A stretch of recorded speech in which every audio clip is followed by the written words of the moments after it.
Si, we're sort of halfway through the winter. Congratulations are in order, first of all, because you're technically part of the full-time staff now, albeit you've been a consultant here for a number of years, and your job doesn't change too much in that respect. So talk us through that slight change. Yeah, it's not a huge change. I've been really lucky. I've been around for 3 years now and really enjoyed the time on task. And obviously being full-time just adds a little bit more time to the day, which is great, and a bit more contact time with the girls. So, like I say, I've gone from being someone that feels like they're around all the time, but obviously in and out. But then now it's just consistently around, which is nice. It's nice for me to kind of, like you say, I do see Trent Bridge as my home now. Yeah. You know, the past 3 years it's been well supported by other members of staff and the players, and like you say, to be now a full-on member is great. Brilliant. We ask players a lot what their sort of perspective on winter is, the chance to hone their game and develop in certain aspects. How do you, as a coach, see winter? I assume it's slightly different for you. Yeah, I see it's been dark and cold for starters, but yeah, it's nice to help support and facilitate the players. You know, they've got their ideas on where they want to go with their game, and our job's to help and kind of facilitate that and give them the opportunities and support ideas and learning opportunities as well for them, whatever direction that might be. So yeah, it's nice, and obviously from my remit to be helping with the batting as well as the keeping is nice. So you obviously get hands in lots of pies, and then you're being nosy with what's going on with the bowlers and things like that, and supporting JB with the fielding. So yeah, it's good fun. It's exhausting. People think that your winter's a bit of a relaxing time and period, but it's as full on as they want it to be. But you know, we have a busy programme. And with players themselves, you do a lot of one-to-one work. So how much is it them coming to you saying, I want to work on X, Y, and Z, whether that's with their keeping or their batting? And how much is it your input saying, have you thought about this or that? Different players have different approaches. JB's set a really good PDP up for the girls this year, where a lot of it's led by them about their strength, their super strengths, and what we're trying to develop. So the girls will refer to that at times, but obviously other times they might have a week where they're just trying to find other ideas and other options that they might have seen. And yeah, it's definitely two-way traffic. You know, they'll come in with their ideas. It's their game. You know, they're going to lead themselves and direct themselves, and our job is to kind of support that and throw in little ideas or different things that we've seen and support it with bits of stuff from Hull, from a numbers point of view and things like that. And then obviously our experience and knowledge as coaches.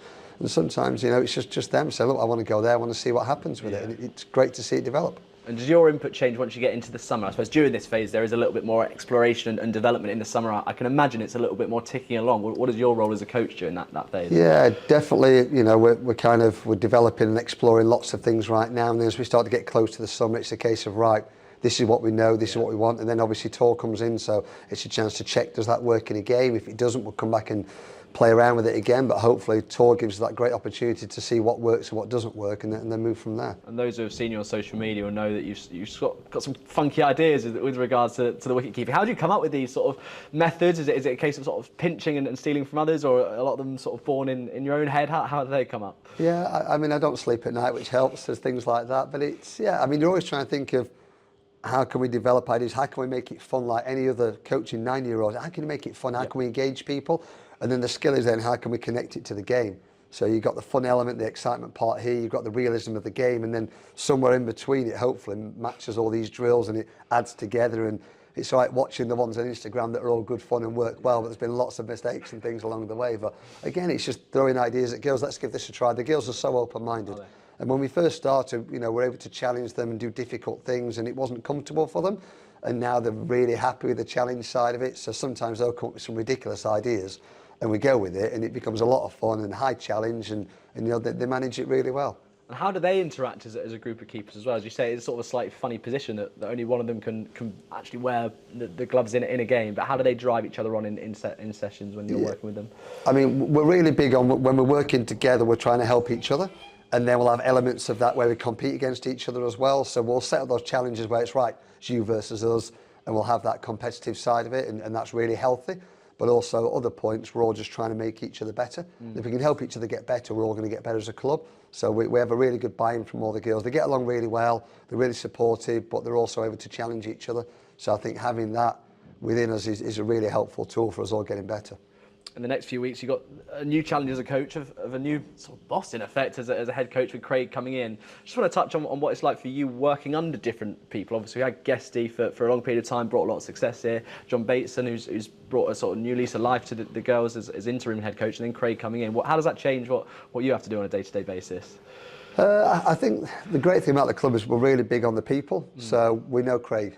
You know, it was great when JB's took over and a really good job of late. We've known JB for a lot of years, so we kind of know the direction he's going to go in. And I think Craig's definitely kind of explained to us what he feels about the game and what direction we're looking to go in. So that's great. It's just get him through the door now and let's see it all happen. So it's nice working around different people. And that's sort of one of my previous luxuries of working with ECB and other areas and different things, is that constantly working with different people gives you different ideas. But I think the good thing is that we all seem to be on the same page here with the Blaze. You know, we're all looking to move in the right direction. We're all very, very people orientated. So I think, it's going to be good. And I guess you've got a cornucopia of different experiences to lean on, including your playing days as well. So you sort of pinch what you've seen and you've liked from various people and various setups to use in your own approach.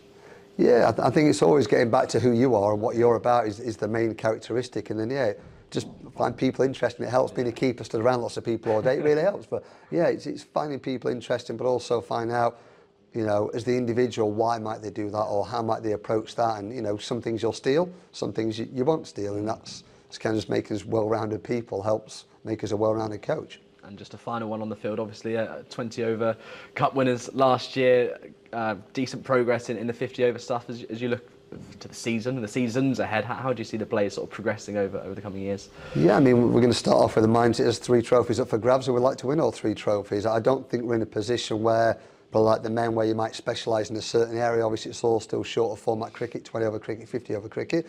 But, you know, there's three trophies up for grabs, and we want to put our name in the hat for all 3.